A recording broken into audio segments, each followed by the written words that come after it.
This week, of course, we've had a real issue with regard to revelations that what we were saying was right about the failure of the government when it comes to vaccines. The reason why we're in lockdown today is because the federal government failed to roll out the vaccine effectively and failed to set up purpose-built quarantine. That's why half of Australia today is in Scott Morrison's lockdown. Now, Scott Morrison talks a lot about hope, but when hope came knocking on the door last June, suggesting that vaccines could be available, they locked the door.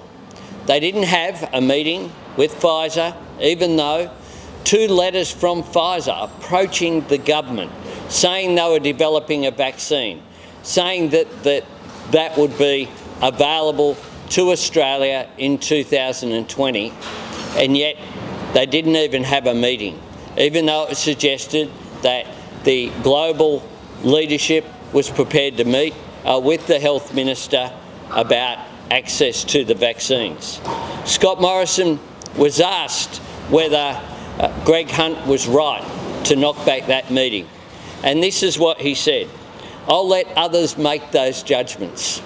If there's anything that defines this Prime Minister's character and this government's performance, it is that.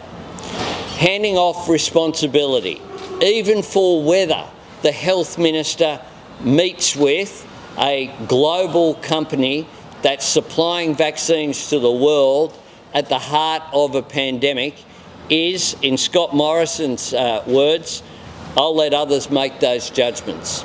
It reminded me of I don't hold a hose, mate.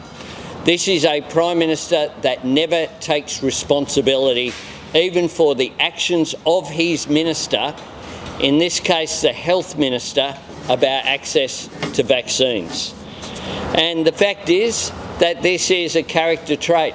In 2019, fire chiefs warned about the coming bushfire crisis, and yet Scott Morrison wouldn't have a meeting and then said, "I don't hold a hose." In 2020, at this time, Labor was saying you needed to do 5 or 6 deals, which was international best practice, to make sure that the vaccine wasn't dependent, all the eggs weren't in one basket, that you spread that around, that we should have been doing deals with companies like Moderna much earlier.